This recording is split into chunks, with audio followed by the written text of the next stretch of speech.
De saint Thomas d'Aquin, commentaire de l'Épître aux Romains, chapitre 9, versets 14 à 18. Que dirons-nous donc? Y a-t-il en Dieu de l'injustice?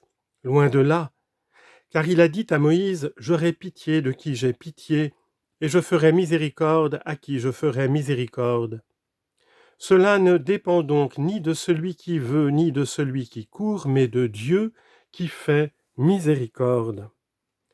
Car l'Écriture dit à Pharaon, « C'est pour cela que je l'ai suscité, pour faire éclater en toi ma puissance, et pour que mon nom soit annoncé dans toute la terre. » Donc il a pitié de qui il veut, et il endurcit qui il veut. Commentaire de saint Thomas. Saint Paul, après avoir établi que par l'élection divine l'un est préféré à l'autre, non d'après les œuvres, mais d'après la grâce de celui qui appelle, traite ici de la justice de cette élection. Il propose une difficulté, puis il la résout à ces mots, verset 14, « Nullement, car il dit à Moïse ». Troisièmement, il fait une objection contre la solution à ces autres mots, verset 19, « Vous me direz certainement après cela ». Il dit donc, « J'ai avancé que Dieu, sans égard au mérite antécédent, choisit l'un et rejette l'autre. » Que dirons-nous donc? Est-ce qu'on peut prouver par là qu'il y a en Dieu de l'injustice? Il dit donc, « J'ai avancé que, sans égard aux mérites antécédents, Dieu choisit l'un et rejette l'autre. » Que dirons-nous donc? Est-ce qu'on peut prouver par là qu'il y a en Dieu de l'injustice? Ne pourrait-on pas raisonner de cette manière? La justice distributive veut qu'on partage également entre des droits égaux. Or, abstraction faite des mérites, les hommes sont égaux. Si donc Dieu, en dehors de toute considération des mérites, distribue inégalement, choisissant l'un, repoussant l'autre, il semble qu'il y a en lui de l'injustice, ce qui est opposé à ce qu'on lit dans le Deutéronome, chapitre 32, verset 4, « Dieu est fidèle et n'a aucune iniquité. » Et encore, au psaume 118, verset 137, « Vous seul êtes juste, Seigneur, et vos jugements sont droits. » Il faut se rappeler qu'Origène, voulant résoudre cette difficulté, est tombé dans l'erreur. Car il établit dans son Périarchon, livre des principes, que Dieu, au commencement des choses, ne donna l'existence qu'à des créatures spirituelles toutes égales, afin que de leur inégalité on ne pût, par le raisonnement qui précède, accuser Dieu d'iniquité. Mais dans la suite, la diversité des mérites amena comme conséquence la diversité des états. Car parmi ces créatures spirituelles, les unes par amour se tournèrent plus ou moins vers Dieu, de là la distinction des divers ordres parmi les anges. Les autres, au contraire, s'éloignèrent de Dieu plus ou moins, et pour cette infidélité furent unis à des corps nobles ou ignobles, les unes au corps céleste, d'autres au corps des démons, d'autres enfin au corps des hommes.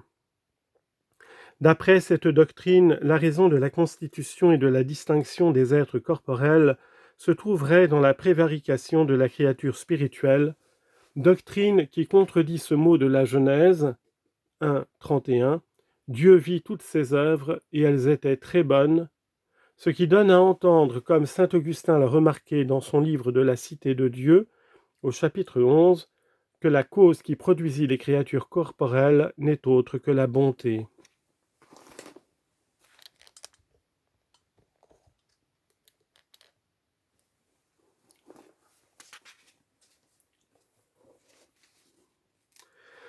Rejetant donc cette opinion erronée d'Origène, il faut examiner comment l'apôtre résout la difficulté qui s'est proposée. Au verset 14 et 15, « Nullement, dit-il, car Dieu dit à Moïse. » Sur ceci, saint Paul résout d'abord l'objection précitée quant à l'amour de Dieu pour les saints, puis quant à sa haine ou réprobation des méchants quand il dit au verset 17, « Car l'Écriture dit à Pharaon. » Quant à l'amour de Dieu pour les saints, l'apôtre propose l'autorité de l'Écriture d'où procède la solution.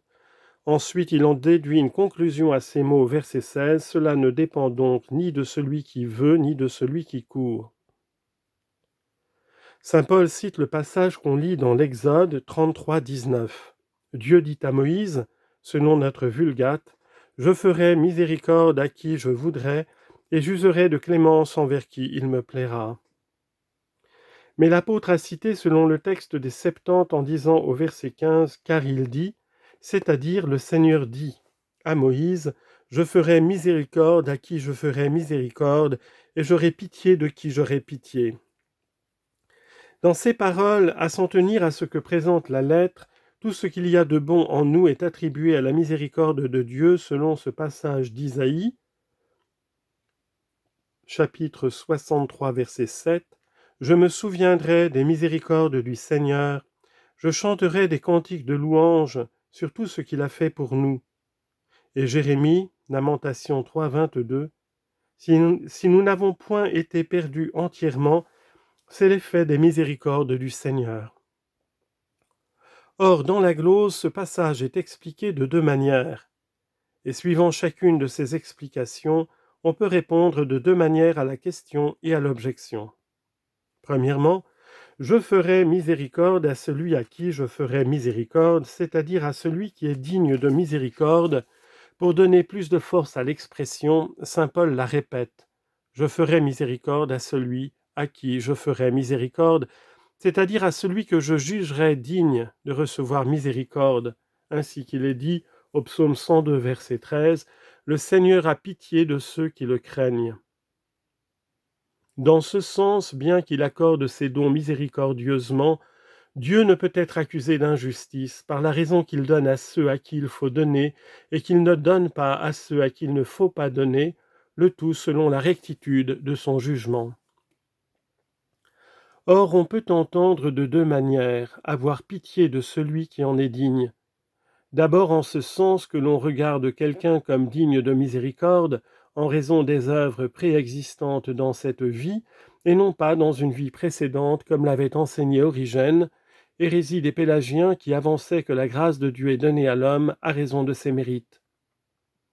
Mais cette doctrine ne se peut soutenir parce que, comme il a été dit, les œuvres méritoires elles-mêmes viennent de Dieu pour appartenir à l'homme et sont les effets de la prédestination.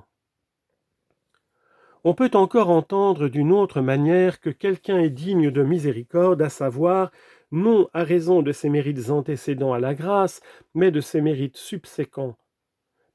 Par exemple, nous disons que Dieu donne sa grâce et se propose de toute éternité de la donner à celui qui l'a connue dans sa prescience, devoir en bien user. C'est dans ce sens que la glose entend ce passage que Dieu a pitié de celui dont il aura pitié. De là, j'aurai pitié de celui dont il me plaira d'avoir pitié, c'est-à-dire j'aurai pitié en l'appelant et en lui donnant la grâce, de celui dont je saurai dans ma prescience que je lui ferai miséricorde, sachant d'avance qu'il se convertira et qu'il me restera fidèle. Cependant, cette explication ne peut, se semble, être convenablement donnée. En effet, il est évident qu'on ne peut assigner comme raison de la prédestination ce qui en est le résultat, quand bien même on dirait que ce résultat existe dans la prescience de Dieu. Car la raison de la prédestination est logiquement antécédente à la prédestination même, tandis que l'effet est contenu dans celle-ci. Il est également évident que tout bienfait de Dieu accordé par lui à l'homme dans l'ordre du salut est l'effet de la prédestination divine. Or le bienfait divin ne s'étend pas seulement à l'infusion de la grâce par laquelle l'homme est justifié, mais encore à l'usage de cette grâce. De même que dans les choses naturelles, Dieu ne produit pas seulement les formes, mais encore les mouvements et les opérations de ces formes, parce qu'il est le principe de tout mouvement, en sorte que si son opération sur l'objet à mouvoir venait à cesser, les formes n'auraient plus ni mouvement ni opération. Mais il en est de l'habitude de la grâce ou de la vertu dans l'âme relativement à l'usage qu'on en fait, comme de la relation de la forme naturelle à son opération. Voilà pourquoi il est dit, en Isaïe 26, 12, « C'est le Seigneur qui a fait en nous toutes nos œuvres. » Aristote prouve ce principe à l'égard de la volonté humaine par un raisonnement spécial. L'homme ayant la puissance des contraires, par exemple de s'asseoir ou de rester debout, il faut que cette puissance passe à l'acte par quelque motif déterminant. Or, c'est par la réflexion que l'homme choisit l'un des contraires de préférence à l'autre. Mais comme l'homme a aussi la puissance de réfléchir ou non, il faut qu'il y ait un déterminant à l'acte de la réflexion, Et comme on ne peut procéder ainsi jusqu'à l'infini, il est nécessaire qu'il existe un principe extrinsèque et supérieur à l'homme qui le détermine à réfléchir. Ce principe n'est autre que Dieu. Pareillement, l'usage de la grâce vient de Dieu, et l'habitude de la grâce n'est pas pour cela superflue, pas plus que ne sont superflues les formes naturelles, bien que Dieu opère en tout. Car, dit le sage, chapitre 8, verset 1, lui-même dispose toutes choses avec douceur, à savoir par la raison que toutes choses au moyen de leur forme sont inclinées comme d'elles-mêmes vers la fin que Dieu leur a assignée. Ainsi donc, il n'est pas possible que les mérites subséquents à la grâce soient la raison de faire miséricorde ou de prédestiner, mais cette raison est la seule volonté de Dieu en tant que par miséricorde il délivre quelques hommes. Car il est évident que la justice distributive a lieu quand on donne en vertu d'un droit. Par exemple, si plusieurs ouvriers méritent un salaire, on doit en donner un plus grand à ceux qui travaillent davantage. Mais cette justice n'a pas lieu quand on donne spontanément et miséricordieusement. Par exemple, si quelqu'un trouvant sur son chemin deux pauvres donne à l'un ce qu'il peut ou ce qu'il a résolu de donner en aumône, il n'est point injuste mais miséricordieux. Semblablement, si celui qui a été également offensé par deux hommes remet à l'une son offense et ne la remet point à l'autre, il est miséricordieux à l'égard de la première et juste envers la seconde, mais il n'est injuste ni pour l'une ni pour l'autre. Car tous les hommes, à raison du péché du premier père, naissant passibles de la damnation, ceux que Dieu délivre par sa grâce le sont par sa seule miséricorde. Ainsi Dieu est miséricordieux à l'égard de ceux qu'il délivre et juste à l'égard de ceux qu'il ne délivre point. Mais il n'est injuste envers qui que ce soit. Voilà pourquoi l'apôtre donne la solution de la question par l'autorité d'un passage qui attribue tout à la divine miséricorde. Cependant, il faut remarquer que la miséricorde de Dieu peut être considérée sous trois rapports. D'abord, relativement à la prédestination, selon laquelle, de toute éternité, Dieu s'est proposé de délivrer quelques hommes. Confère Psaume 102, verset 17, « La miséricorde du Seigneur est de toute éternité, elle demeure éternellement. » Ensuite, relativement à la vocation et à la justification par lesquelles il sauve les hommes dans le temps. Tite 3, 5, « Il nous a sauvés selon sa miséricorde. » Enfin, en tant qu'il exalte par la gloire quand il délivre de toute misère. Confère Psaume 102, verset 4, « Il vous couronne de miséricorde et d'amour. » Voilà pourquoi Dieu dit « J'aurai pitié », à savoir en l'appelant et en le justifiant de celui de qui j'ai pitié, en le prédestinant, en lui faisant miséricorde et finalement en glorifiant celui dont j'ai pitié, en l'appelant et en le justifiant. Cette interprétation s'accorde mieux avec la lettre de notre texte qui dit, Exode 33, 19, « Je ferai miséricorde à qui je voudrais et j'userai de clémence envers qui il me plaira. » Parole qui montre manifestement que ce n'est point au mérite mais uniquement à la divine volonté qu'il faut attribuer la divine miséricorde. Quand l'apôtre dit au verset 16 « Cela ne dépend donc ni de celui qui veut ni de celui qui court », il déduit sa conclusion du passage cité. Cette conclusion peut être entendue de diverses manières. D'abord, ainsi, donc, le salut même de l'homme n'est l'œuvre ni de celui qui veut ni de celui qui court, c'est-à-dire n'est dû à personne à raison de son vouloir ou d'une œuvre extérieure, qui est appelée du nom de course selon cette parole de l'apôtre, 1 Corinthiens 9, 21, « Courez donc de telle sorte que vous emportiez le prix. » Mais il est l'œuvre de Dieu qui fait miséricorde, c'est-à-dire il procède de la seule miséricorde divine. Ceci ressort surtout du passage qu'on lit au Deutéronome 9, 4. « Ne dites point dans votre cœur, c'est à cause de ma justice que le Seigneur m'a fait entrer dans cette terre pour la posséder. » On peut encore entendre la conclusion autrement. Tout procède de la miséricorde divine, donc il n'est ni de celui qui veut, à savoir de vouloir, ni de celui qui court, à savoir de courir, mais l'un et l'autre dépendent de Dieu qui fait miséricorde, selon ces paroles de saint Paul, 1 Corinthiens 15, 10, Ce n'est pas moi, néanmoins, mais la grâce de Dieu avec moi. Et Jean 15, 5, sans moi, vous ne pourriez rien faire. Mais si l'apôtre n'avait en vue dans ce passage que ce sens, comme la grâce sans le libre arbitre de l'homme ne veut ni ne court davantage, il eût pu retourner la proposition et dire « Cela ne dépend pas de Dieu qui fait miséricorde, mais de celui qui veut et de celui qui court », langage que ne supporteraient point les oreilles pieuses. Il faut donc entendre dans ces paroles quelque chose de plus, à savoir que le principal doit être attribué à la grâce de Dieu.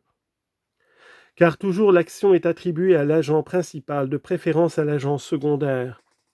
C'est ainsi que nous disons par exemple que ce n'est pas la hache qui a fait la construction, mais l'ouvrier au moyen de la hache. Or la volonté de l'homme est déterminée par Dieu pour le bien, ainsi Paul a-t-il dit plus haut, Romains 8, 14, « Ceux qui sont conduits par l'Esprit de Dieu sont les enfants de Dieu ».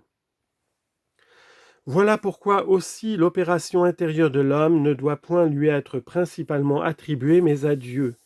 Philippiens 2,13, c'est Dieu qui opère en nous le vouloir et le faire selon ce qu'il lui plaît. Cependant, si la volonté n'est point de celui qui court, ni l'action de celui qui veut, mais de Dieu qui détermine l'une et l'autre, l'homme se semble n'est plus le maître de son acte qui dépend de son libre arbitre.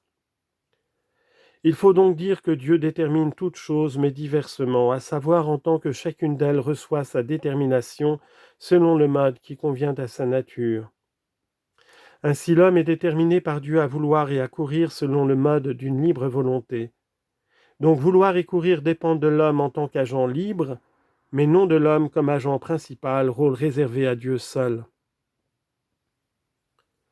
Lorsque l'apôtre dit au verset 17 « Car l'Écriture dit à Pharaon », il résout la question quant à la réprobation des méchants. D'abord il cite une autorité, ensuite il déduit sa conclusion à ces mots au verset 18, « Donc il a pitié de qui il veut ». Il dit donc « J'ai démontré qu'il n'y a point en Dieu d'injustice, en ce que de toute éternité il aime les justes et rejette les méchants, car l'Écriture met dans la bouche de Dieu ces paroles, Exode 9, 16, « Voici pourquoi je t'ai suscité » ou, selon une autre version, « Je t'ai conservé ». C'est pour faire éclater en toi ma puissance et pour que mon nom soit annoncé dans toute la terre. Notre Vulgate s'exprime ainsi, car je t'ai établi pour faire éclater en toi ma toute-puissance et pour rendre mon nom célèbre dans toute la terre. Il faut ici remarquer d'abord ce que Dieu fait à l'égard des réprouvés. Il le montre en disant « Voici pourquoi je t'ai suscité », c'est-à-dire « Tu étais éloigné de moi par les péchés que tu avais commis ». Romains 1, 32. Ceux qui agissent ainsi méritent la mort. Cependant, je ne t'ai point fait mourir aussitôt, mais je t'ai conservé la vie pour la fin qui va être indiquée, c'est-à-dire pour que mon nom soit annoncé dans toute la terre. Or, on peut entendre dans ce sens ces paroles « Je t'ai suscité », c'est-à-dire en ma prescience. Tu étais mort à cause de ton iniquité. Je t'ai néanmoins accordé la vie, comme si je te ressuscitais. On voit par là que Dieu ne traite point les réprouvés avec injustice, puisqu'ils étaient, par leurs propres œuvres, dignes d'être livrés aussitôt au supplice, mais par cela même qu'il les conserve dans la vie. Il agit d'après son excessive bonté. Confère Jérémie 10, 24. « Châtiez-moi, Seigneur, dans votre justice, et non dans votre fureur, de peur que vous ne me réduisiez au néant. » On peut encore dire « Je t'ai excité pour le péché afin que tu devinsses plus mauvais », ce qu'il ne faut point prendre en ce sens que Dieu produise en l'homme le péché, mais en ce sens qu'il le permet, à savoir que par un juste jugement, il permet que quelques pécheurs se précipitent dans le péché à cause de leurs iniquités précédentes, comme il a été expliqué ci-dessus, Romains 1, 28, Dieu les a livrés à un sens dépravé. Cependant, je crois qu'il faut voir ici quelque chose de plus, à savoir que par une sorte d'instinct, les hommes sont intérieurement déterminés au bien ou au mal. C'est ainsi que saint Augustin dit au livre du libre arbitre et de la grâce, chapitre 20, que Dieu opère dans le cœur des hommes pour incliner leur volonté selon qu'il lui plaît, soit au bien par un effet de sa miséricorde, soit au mal à raison de leur mérite. De là également, on dit assez souvent que Dieu porte quelques individus au bien, selon cette parole de Daniel 13, 45. Dieu suscita l'esprit d'un jeune homme. De même, on dit aussi qu'il porte au mal, selon cette autre parole d'Isaïe 13, 17. Je susciterai contre eux les Mèdes. Verset 18. Ils perceront de leurs flèches les enfants.